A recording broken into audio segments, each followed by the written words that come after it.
بسم اللہ الرحمن الرحیم۔ السلام علیکم ورحمۃ اللہ وبرکاتہ۔ حکیم حافظ ذوالفقار احمد چوہان آپ سے مخاطب ہے۔ اللہ رب العزت کا ارشاد ہے، کلوا واشربوا ولا تسرفوا، کھاؤ پیو مگر اسراف نہ کرو۔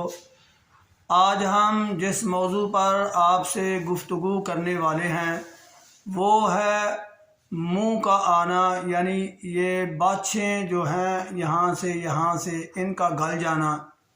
یہ میں نے اکثر لوگوں کو دیکھا ہے کہ اس کا مرض ہوتا ہے اور وہ ٹھیک نہیں ہو رہے۔ اصل میں ٹیکنیک یہ ہوتی ہے کہ مسئلہ دیکھا جائے کہ یہ زخم ہوئے کس لیے ہیں۔ یہ خاص زخم معدے میں گرمی کی وجہ سے ہوتا ہے۔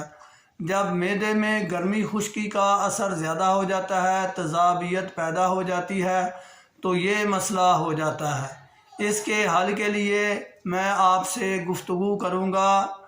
ایک تو آپ نے غذا وہ لینی ہے جو میں نے آپ سے گفتگو کی ہے اس کے مطابق، اور دوسرا ہم نے آپ سے یہ بھی شیئر کرنا ہے کہ اس میں دوا کون سی لینی ہے۔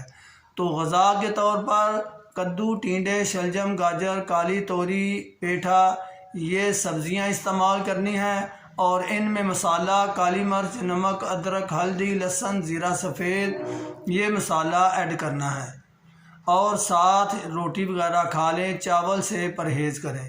اس کے علاوہ پھلوں میں امرود، خربوزہ، میٹھے، موسمی، کیلا یہ آپ پھل استعمال کر سکتے ہیں ایسی صورتحال میں۔ اس کے علاوہ پانی جب بھی پئیں نیم گرم پانی پئیں۔ سرد پانی، ٹھنڈا پانی یا بوتل استعمال کرنے سے معدہ اور خراب ہوگا اور یہ زخم ٹھیک نہیں ہوں گے۔